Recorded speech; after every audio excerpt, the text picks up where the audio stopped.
அனைவருக்கும் வணக்கம்.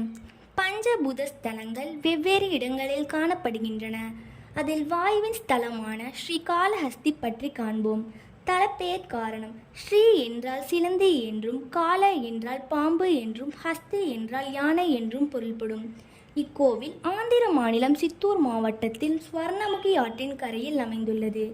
ஸ்ரீகாளஹஸ்தி பஞ்சபூதத்தில் வாயு ஸ்தலமாக கருதப்படுகிறது. ஸ்ரீகாளஹஸ்தி என்கின்ற பெயரை கேட்டவுடன் நமக்கு நினைவிற்கு வருவது ராகு கேது பரிகார பூஜை செய்யும் ஸ்தலமாகும் என்பதுதான்.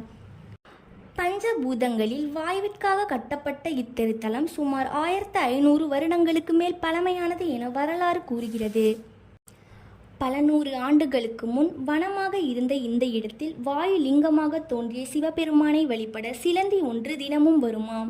மலையில் நனைந்த சிவபெருமானை கண்ட அந்த சிலந்தி தன்னுடைய உமிழ்நீரில் இருந்து உருவாகும் சிலந்தி வலையை பின்னி வைத்ததாம். பெரும் இடி ஒன்று இடித்ததில் அந்த வலை எரிந்து சாம்பலானது. சிலந்தியால் அதை தாங்கிக் கொள்ள முடியாமல் இறந்து போனதாம்.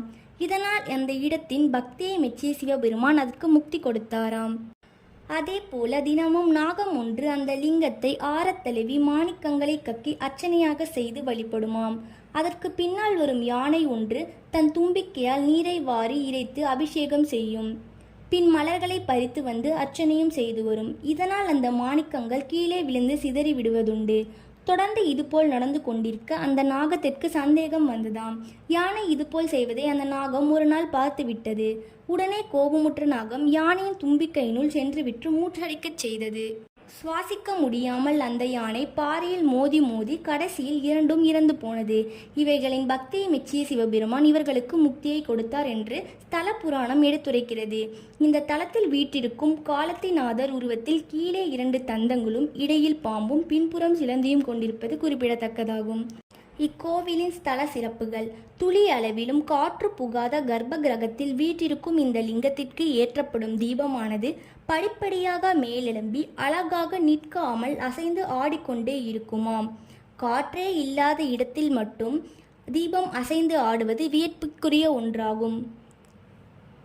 இக்கோவிலுக்கு பல்வேறு மன்னர்கள் பல திருப்பணிகளை செய்துள்ளனர். பல்லவர்கள் மற்றும் சோழர்கள் புகழ்பெற்ற மன்னன் 1ஆம் ராஜேந்திர சோழன் உள்ளிட்ட சோழ மன்னர்கள் இக்கோவில் கட்டப்பட்டது.